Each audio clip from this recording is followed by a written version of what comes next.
Sejam bem-vindos ao nosso 13º episódio do Zoomcast.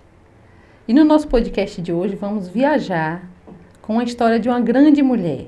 Ela que é doutora em educação, Enivalda Vieira. Seja bem-vinda, minha querida. E ela vai falar um pouquinho desse currículo dela, vasto, um currículo acadêmico muito extenso. Boa tarde, Gilca. Saiba que é um prazer e uma honra estar com você neste podcast, na Zoomcast, né? Para falar um pouco de mim, uma menina daqui de Itaberaba que viaja, que sonha, que voa e que, neste momento, em visita à família, acata, acolhe o seu convite para esse papo descontraído aqui com você na Zoomcast. É um prazer e eu já agradeço. E eu sou Gilca, host da Zoomcast, e vamos viajar aqui nessa história, que é uma história maravilhosa. Você que foi de uma cidade pequena para longe, para estudar, para ser hoje uma doutora. E como é que surgiu esse sonho assim? Certo, Gilca, o meu gosto pelo estudo nasce no seio familiar. Então, meu pai era um homem que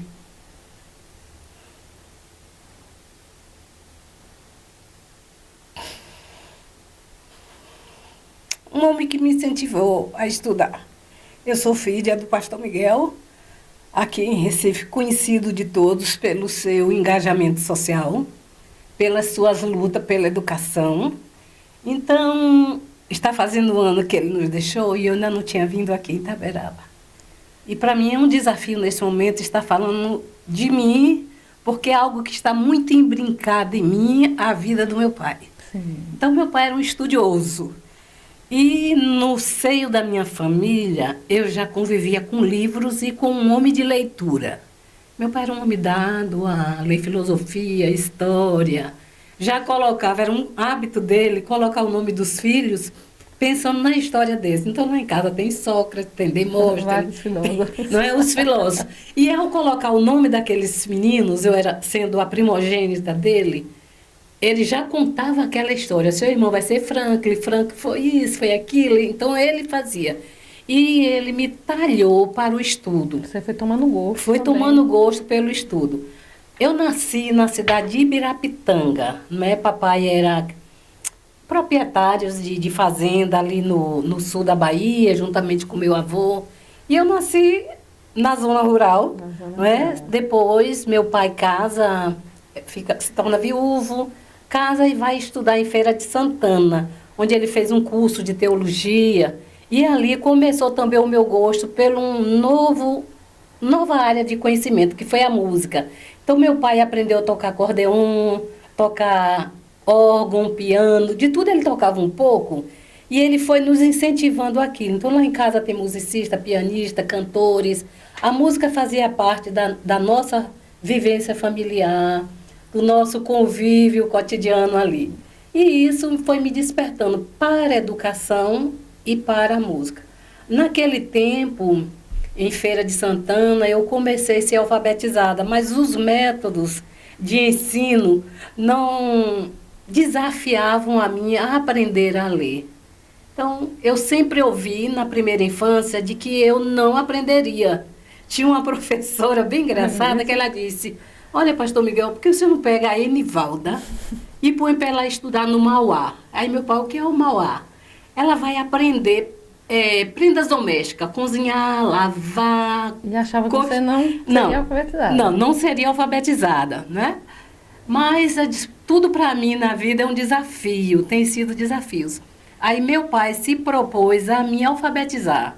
Foi meu pai quem me alfabetizou. Sim. Aí ele muda ele de acreditou em mim. E ele disse, não vou aceitar isso aí. Eu não vou aceitar, isso aí vai superar. Então, quando eu aprendi a ler, para mim abriu portas, horizontes. Meu pai ali diz, aqui nasce uma professora. E antigamente professora era... Ser professora era... o sonho de todo pai. De todo pai. Ter uma filha professora e um filho advogado. E ele realizou esse sonho na professora e na doutora em educação. Né?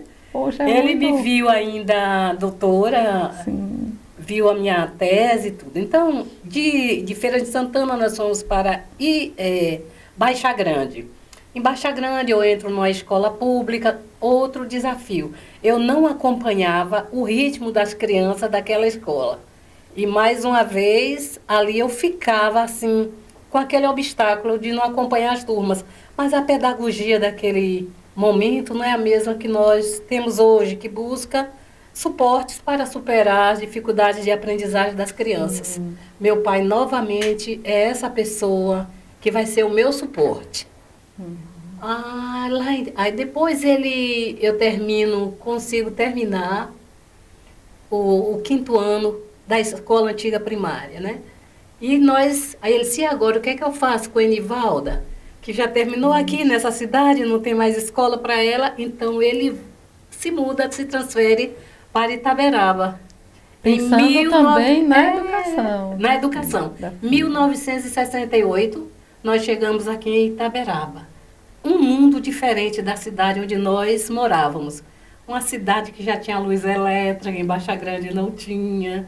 Uma cidade com um bom ginásio, era um colégio particular. E eu não sabia quase nada daquela escola lá na cidade de Baixa Grande para o colégio aqui em Itaberaba. Outro desafio. Outro desafio, mas na minha história, meu pai. Aí ele disse, eu vou procurar uma professora para lhe dar umas aulas de redação, porque precisava para fazer o exame de admissão no colégio de Itaberaba. Então ele procurou a professora Ana e um outro professor que eu não me lembro o nome. Então essa professora me ensinou a redigir texto, me preparou para o exame de admissão. Era uma barreira que eu tinha que superar daqueles 4 anos que eu fiz e que não tinha dominado o que eu precisaria para ingressar no colégio de Itaberaba. Mas a professora Ana me acolheu, deu suporte, sabe, Gilca? Aquela professora, na essência da palavra, me tomou pelos braços e me fez entender e superar as lacunas de aprendizagem que eu tinha. Aí eu entro no colégio de Itaberaba, passei no exame de admissão, ainda me lembro com a nota 7,8. Ainda lembra a nota? Lembro, 7. Foi motivo de festejo na minha casa, né? Então, meu pai com meus irmãos, que eu já tinha, creio que 6 irmãos, dos 14 que eu tenho hoje. Aquele trauma de será que a Enivalda vai ser aprovada? Será que a Enivalda vai ser aprovada? Vai conseguir? Vai conseguir. Então, sempre. Eu me lembro que era tão na minha vida que a professora fazia uns dramas para a gente arrecadar dinheiro para as festas juninas, Dia das Mães. Aí, meu pai, como é que vai, Enivalda? Si. Sim. Meu nome era Si. Sim. Se passar, se for bonita, se chegar lá, se. Aí me lembro, eu disse assim, professora, eu quero ser a princesa da história. Ela disse, não, princesa não. Aí tinha uma personagem na história que a gente ia dramatizar, que era a bruxa serpentina. Aí, então, você vai ser a bruxa. Logo a bruxa. Aí os meninos diziam, só falta a vassoura e o chapéu. Poxa. Que eu ainda era muito vítima de bullying. Antigamente não tinha esse negócio de bullying. Não, mas não, hoje era a gente brincadeira. denomina bullying. Mas imagina, a minha dentição era Mas outra era um bullying, coisa. isso aí, muito grande. Eu tinha a dentição, né? Os dentes eram muito projetados. Aí eu disse, olha, isso aí, dente de alicate. Então aquilo foi me deixando retraída. Da bruxa serpentina eu começava a me ver, mas meu pai dizia, não, você é inteligente.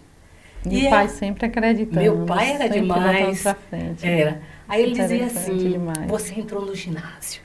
O ginásio é outra ginásio coisa. Já era um status. Era faculdade. E ali eu fui me deparando com alguns professores, dos quais eu guardo boas lembranças e que foram importantes na minha vida, até hoje eu lembro. Luiz Oliveira, sim, que era temidíssimo pelos alunos aqui de Itaberaba, né?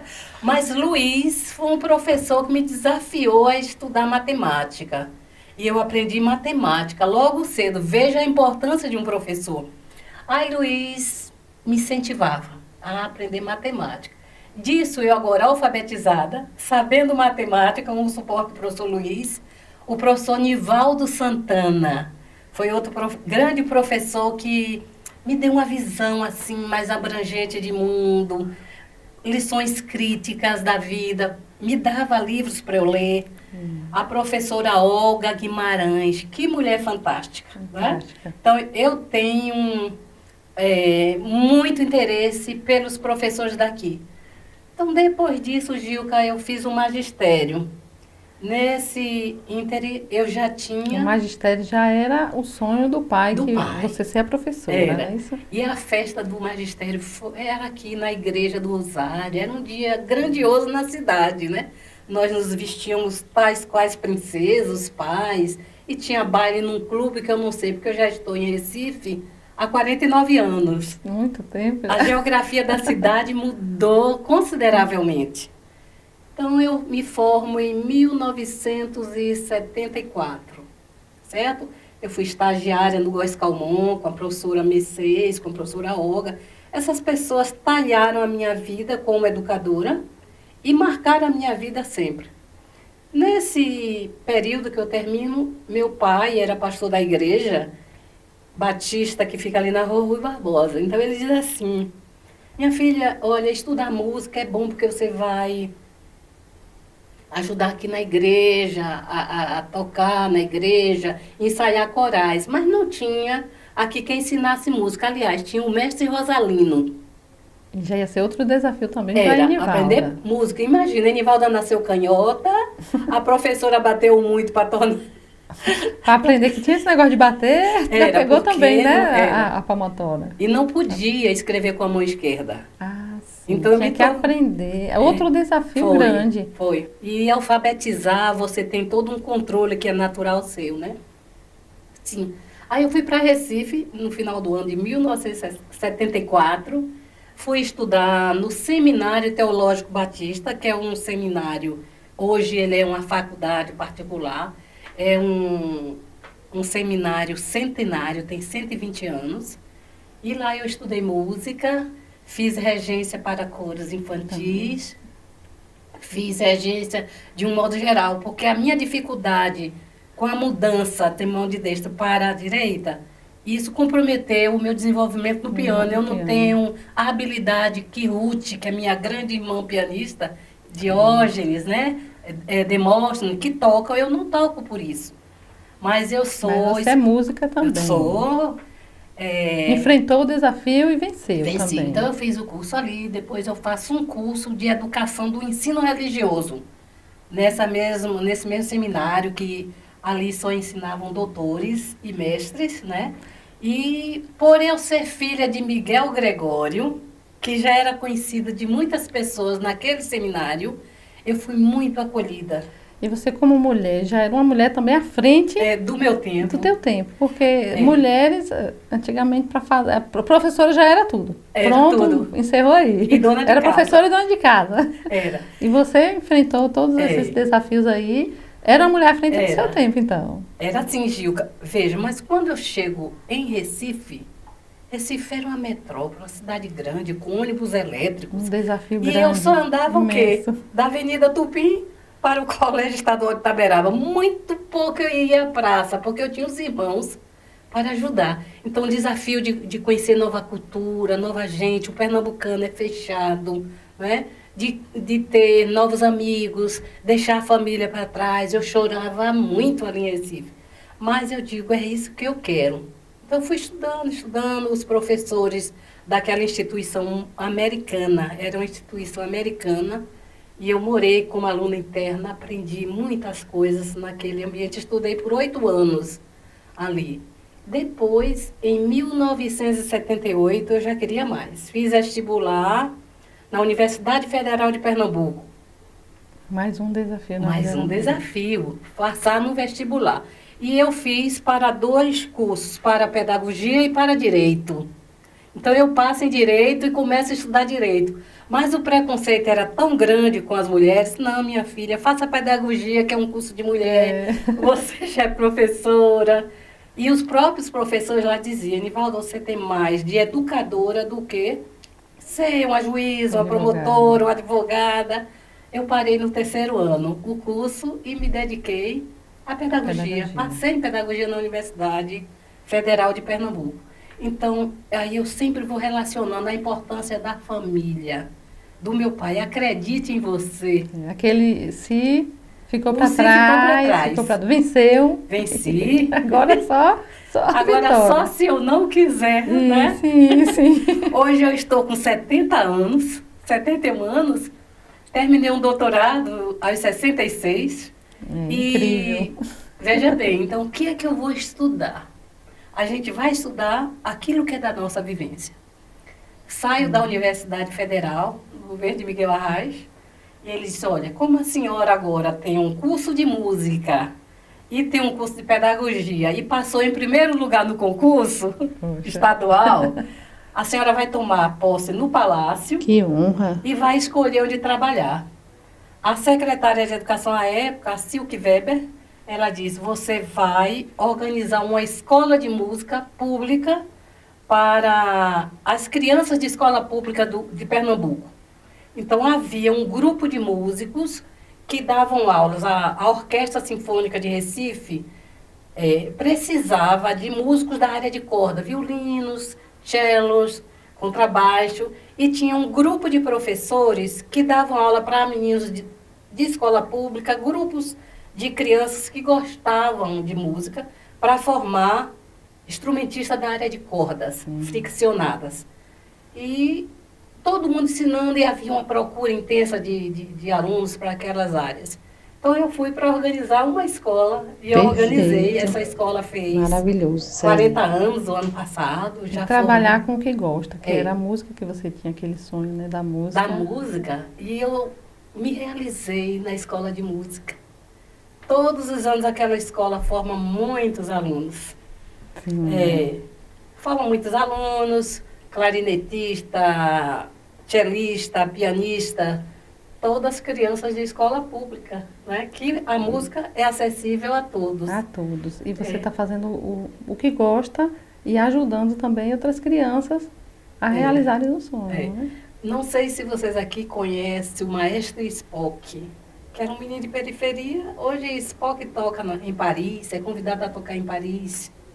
Não sabe que tem uma mestra ali atrás, organizando tudo. Organizando tudo, apoiando. Então, o incentivo que me deram aqui no colégio de Itaberaba, foi assim que eu me tornei professora, né? É que assim, você teve a base aqui em Itaberaba. Aqui. Então, vou adiante. Então, nesse período ensinando música, eu já ensino nessa escola há 38 anos. Sou coordenadora de recitais. Então, o aluno, para se formar, ele tem que apresentar um recital de 30 minutos. Então, eu trabalho o emocional do aluno, toda a preparação dele, do professor, programas, com a família. E ele dá um recital belíssimo. Então, eu venho fazendo isso há muitos anos ali em Recife. Depois, eu já, sem muita esperança, me caso. Ah, nem tinha casado ainda. Não chegamos no casamento. Me caso, já sem muita esperança, sabe? Sim, é porque tinha aquele bullying, né? Da bruxa, do dente, menina do feia, alicate. Mas achou seu príncipe. Um príncipe lindo, né? Um príncipe lindo que foi para o céu recentemente também, mas que foi um homem que me ajudou a ver novos horizontes na vida. Aí eu fui, retorno à universidade 30 anos depois, para fazer um mestrado. Eu via nas escolas, assim, um critério de observação, que muito da atitude do professor tinha um rebatimento na aprendizagem do aluno. Certo? Então, eu vou estudar atitudes pedagógicas na sala de aula. Então, quais são as atitudes que humanizam o ser humano e aquelas que desumanizam? Então, afeto, compromisso. E eu fiz um estudo etnográfico. Eu passei 1 ano em escolas de Recife observando a prática dos professores. Para ter esse título também. Mais um desafio. Um né? desafio, Zica. Um desafio grande. Muito intenso.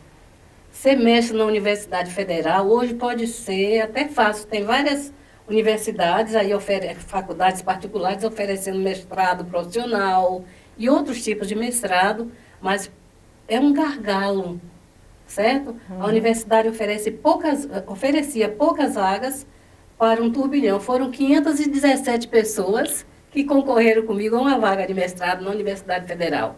Eu concorrendo já com meninas de 20, 21 anos e eu já 50. Mas você já estava com aquela bagagem toda que Da vida. foi acumulando durante anos, né? Anos e anos. Isso Mas aí já ali conta também. Contou e foi importante, certo? Então, chegar com um objeto desse de estudo despertou o interesse de um grande pesquisador, João Francisco de Souza. É um sociólogo, ele faleceu aqui na Bahia, veio fazer uma palestra aqui e foi assassinado. Foi meu orientador e ele, com o falecimento dele, eu parei de estudar. Mas minha dissertação foi concluída com ele. Aí eu disse assim, eu quero estudar. Eu fui vendo que na atitude do professor há um rebatimento na saúde do professor. Também. Certo, Gilca? Então, como o professor se relaciona com o aluno, como ele se tensiona na sala de aula, isso tem muito a ver das atitudes dele. Então, hoje o professor se vê tolhido, acha que não pode mais com o aluno, que o aluno respeita, mas muito disso tem a ver com a atitude pedagógica dele. Também. Também, não só, mas também. Eu não digo que o professor é responsável por tudo, mas tem a ver. Foi o que a minha dissertação, minha pesquisa revelou. Passo mais um tempo sem estudar. Aí em 2012 eu vou fazer uma seleção para o doutorado. Aí foi mais difícil. Mas outro desafio eu já estava velha, mesmo idosa. Uma idosa cheia de conhecimentos. Uma idosa com muita vontade de aprender. Né, Gilca? Aí eu elaboro um novo projeto de pesquisas. Resiliência na profissão docente. Eu, assim que saio do mestrado, eu entro para trabalhar na Secretaria de Educação do Recife. Então, eu trabalho na Escola de Música e agora na Secretaria de Educação. De Educação também. E lá eu elaborava as formações para os professores. E eu vi um desencantamento com o magistério, um índice de rejeição pela essa profissão. Mas, ao mesmo tempo que eu percebia professores desencantados, eu via outro que brilhava os olhos em ser professor. Tem o dom, né, também, de querer ser professor. O interesse, né? E assim, por conta de ser tão desvalorizado na questão do valor mesmo, né, que recebe, muita gente não quer. As pesquisas apontam a rejeição para o magistério, Gil, como uma das principais, a desvalorização social. O que o professor recebe, o salário que pagam os professores, né? O prestígio social. Antes de ser professora, na minha época, nos anos 70... Era bem respeitado. Era. Só as moças mais bonitas das famílias de classe A de Itaberaba faziam magistério aqui. Né? Então, e geralmente elas se casavam com advogados. O advogado passa pela professora. Para ele ser advogado, ele tem que passar pelo professor. Para ele ser médico, tem que passar pelo professor. Para ser juiz, tem que passar pelo professor. E por que desvaloriza o professor? Então, Gil, que eu queria saber por que esses professores se mantinham felizes, satisfeitos, não obstante tudo isso. Aí foi uma também das tuas teses, né? A precariedade do magistério, da situação do professor, mas tem. Então, eu vou estudar resiliência. Resiliência, quando eu começo a estudar, ela não é nem um termo dicionarizado. Não existia nem dicionário a palavra resiliência. Hoje você vê falar em resiliência após o fenômeno da pandemia do Covid-19. Fala-se muito na você resiliência. Por que ser resiliente? E o que é resiliência? Para quem não sabe, professora, explique aí. Resiliência, Gilca, é uma capacidade que todo ser humano tem de aprender com os percalços da vida. Então, o homem passa por situações de contingência, impotência e escassez. Não há tudo para todos. Eu não tenho essa capacidade de superar todos os meus problemas. Mas há pessoas que têm essa capacidade. Outros podem aprender. Mas aquela pessoa que diz assim, levanta, sacode a poeira e dá a volta por cima. A resiliência. A resiliência é essa. Eu passo por um obstáculo, por exemplo. Eu iniciei essa entrevista chorando, né? Lembrando do meu pai. Isso aí foi um choque para mim muito grande. Eu prostrei naquele momento. mas eu encontro condições de superar e aprender com aquilo. Que vem um pouco da resiliência também. Isso é né? resiliência, Gilca. Você saber superar obstáculos. Aí eu queria saber, como é que esses professores, não obstante estarem ensinando em áreas conflagradas, em situações de periferia, escolas sem a mínima condição, e eles se mantêm inteiros Firmes, né? e Com alunos também.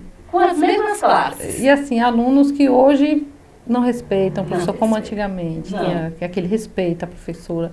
Hoje, já para achar respeito no aluno é difícil. É difícil, né? O professor tem que ralar. O aluno vê muitos direitos e poucos deveres. Sim, Os pais cobram muito e pouco fazem. Sim. A gente conhece tudo isso, né, Gilca? sim, verdade. Você é mãe, deve ter uns 2 ou 3 filhos, já é mãe de médico, né? 3 Você filhos. sabe, para fazer um médico, o que você fez com seu esposo para ter esse filho médico, o que o outro está estudando. Mas hoje, tudo é transferido para a escola. A família transfere muito das suas funções como instituição social para a escola. Então, por que professor resiliente? Então, eu estudo, Gilca, esse fenômeno. Vou fazer novo estudo etnográfico. Passo 4 anos dentro de escolas públicas em Recife Para entender para melhor. entender. Olha, o desafio para encontrar professores resilientes foi Muito grande. muito. Você sempre procurando desafios. É. Tá, acabou o desafio, eu vou procurar mais um aqui. Mais um, né, Tem que Gil? achar mais um. A vida feita de desafios torna mais prazerosa. Então, Gilca, fiz essa tese, defendi essa tese. Foi uma tese elogiadíssima. A banca me questionou muito e viu que foi um trabalho premiado. E assim vou. Nesse movimento de vai e vem, eu termino o doutorado, novamente retorno à Secretaria de Educação e agora eu vou trabalhar em que, Gilca? Veio os desafios. Eu vou trabalhar com professores adoecidos. Outro desafio. Eu trabalho com 1.160 professoras e professores adoecidos. O índice de adoecimento antes era de voz, agora é emocional. Síndrome de burnout, síndrome de pânico, mas principalmente burnout. Então, esses professores adoecidos, então eu trabalho, tenho uma equipe de psicólogos que trabalham comigo. Com isso aí. Você, no caso, trabalha na Secretaria de Educação, com Nesse- música, e agora com esse desafio grande aí. A gente vai falar daqui a pouquinho mais desse desafio que eu achei muito interessante, falar um pouquinho de quais são essas doenças, né, dos professores. E vou dar uma pausa para agradecer os nossos patrocinadores, que estão aqui sempre presentes na Zoomcast. Muito obrigada, meus patrocinadores, por vocês fazerem parte da Zoomcast. Obrigada, Elegância. Estou aqui toda elegante. Muito obrigada. Sol LED. Sol LED faz parte da Zoomcast, também aqui na nossa iluminação, aqui do nosso estúdio. Muito obrigada, parceiros. E tem um parceiro também que mandou um brinde aqui para nossa convidada. Que bom! Você vai ganhar um brinde. Muito obrigada. O Grupo Real de Itaberaba mandou esse brinde para você. Eu posso abrir, Gil? Pode abrir. Posso? Quando a gente Licença. ganha um presente, a gente quer logo abrir. Abre para dizer que gostou muito, né? Vou botar assim. Olha que embalagem bonita e é real. E eu É real. já estou me sentindo uma Não é rainha. fake. É real.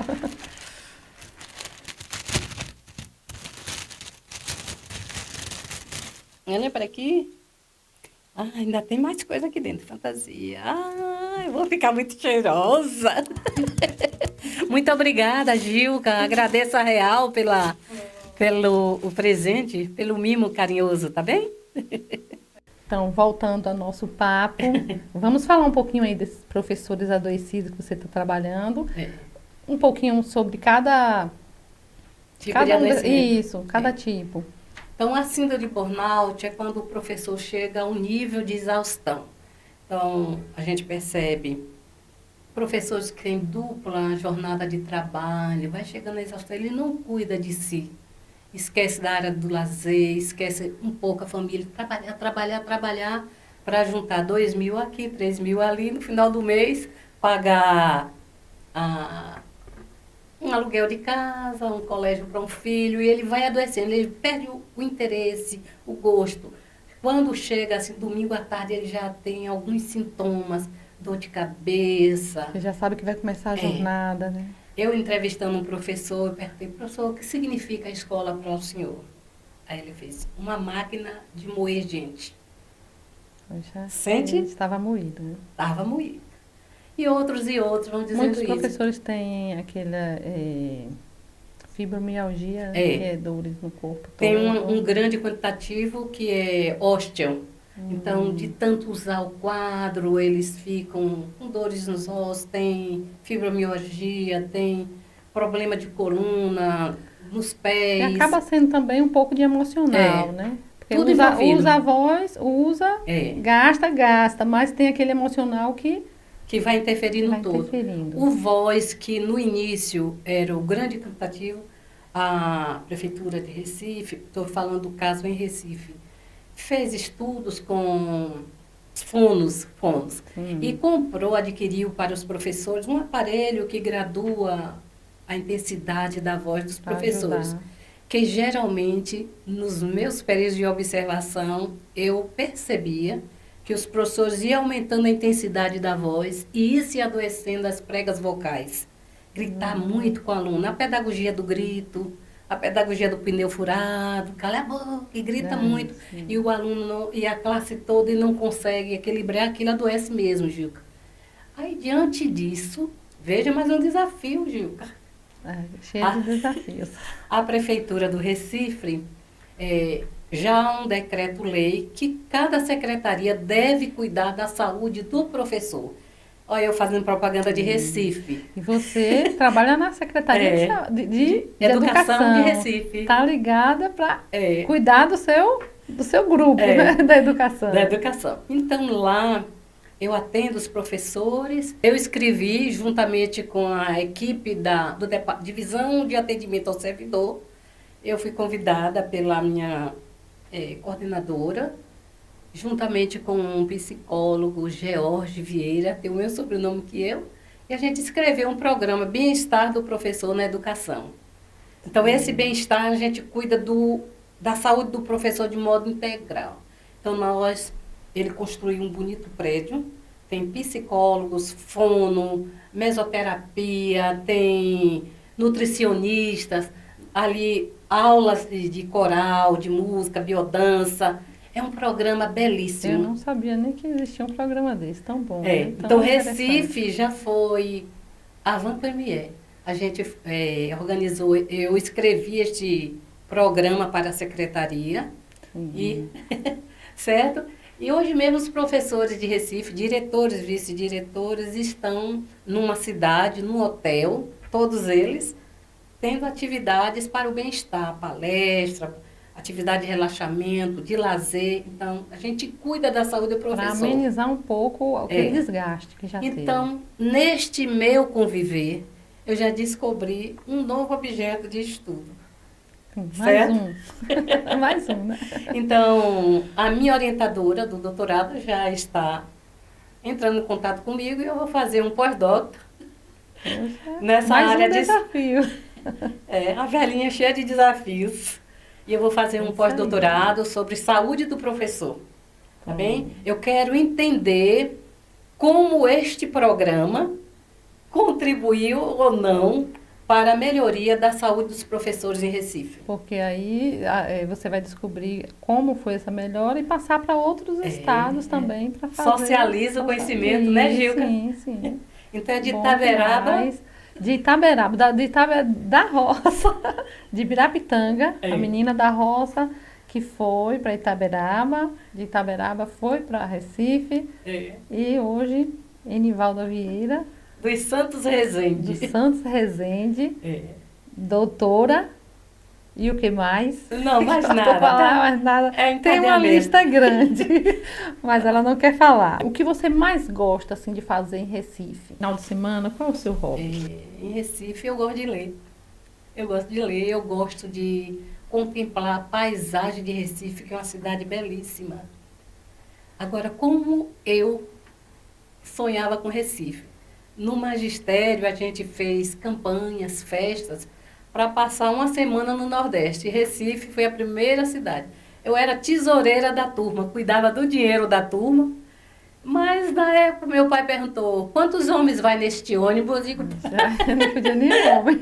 eu digo, meu pai, acho que vai uns 10. Vai um professor, depois você não vai viajar, não. Ele era cuidadoso nesse sentido.